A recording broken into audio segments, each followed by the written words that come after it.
Hello everyone, and welcome to Left of Meta!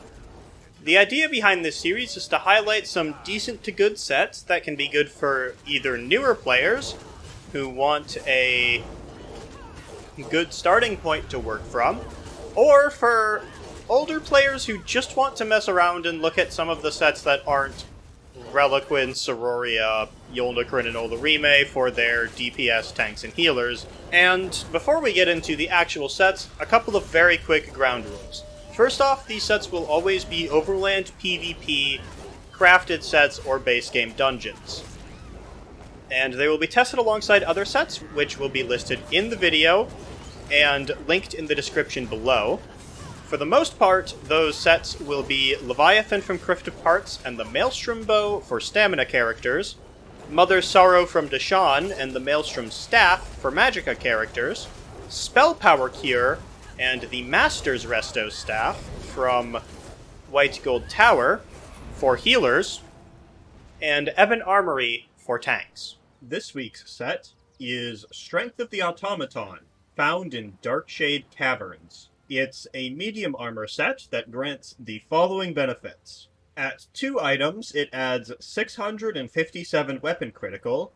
At 3 items, it adds 1096 maximum stamina. At 4 items, it adds 129 weapon damage. And at 5 items, it adds 400 weapon damage to your physical and bleed damage abilities. This video also contains the Harpooner's Waiting Kilt mythic, and one piece of the Slime Craw monster set. All in all, this is a very good set. It's 400 damage to your physical and bleed damage, which, compared to the 300 from Hunding's Rage, is a pretty good upgrade. And physical and bleed damage abilities are pretty common. With a couple of exceptions, that is most of your damage on a stamina character. It's basically every skill from dual wield and every skill from two-handed, as well as the primary skill we use from bows in volley. All of those count as physical and bleed, which means that this buffs all of them. However, if you're playing a Nightblade, a Warden, or a Necro, a decent chunk of your heavy-hitting abilities are either poison or disease, which is not covered by strength, but would be covered by something like the raw damage off of Hunding's Rage, or off of Diamond's Victory, if you can keep the procs up for that. So that is something to keep in mind. Read your abilities, figure out what damage type they're doing, and figure out if it's worth running this set for them. All in all, this is a good DPS set. Bleed and physical are a lot of your damaging abilities, with a few exceptions. If you're playing Sorcerer or Templar, or primarily sitting in werewolf form, this is going to be arguably one of the best base game DPS sets for you. Because it covers basically all of your abilities, and is more damage than Hunding's. However, if you're running a bow build, if you're a Nightblade, Warden, or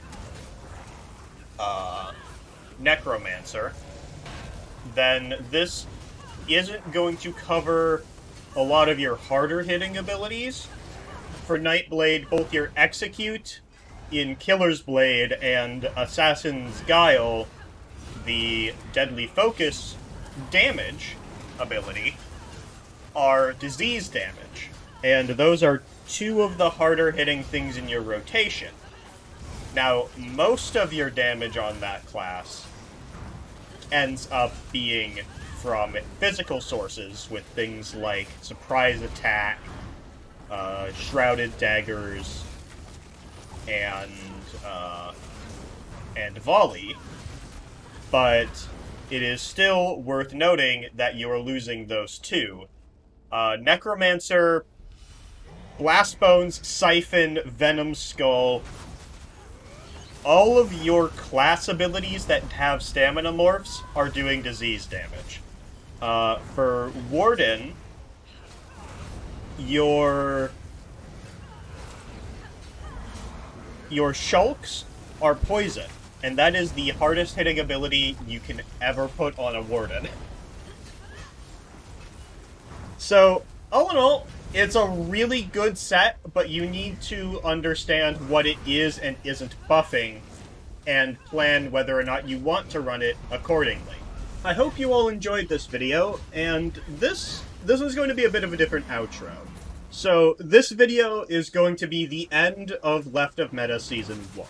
I'm going to be coming back to this at some point, but I'm also... You probably noticed the other video that came up today. I am taking a break from making ESO content, and more specifically, from making weekly ESO content.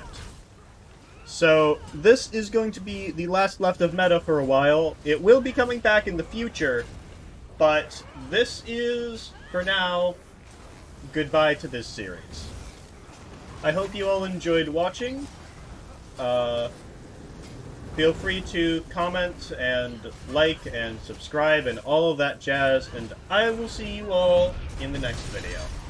Good luck, stay safe, and don't die.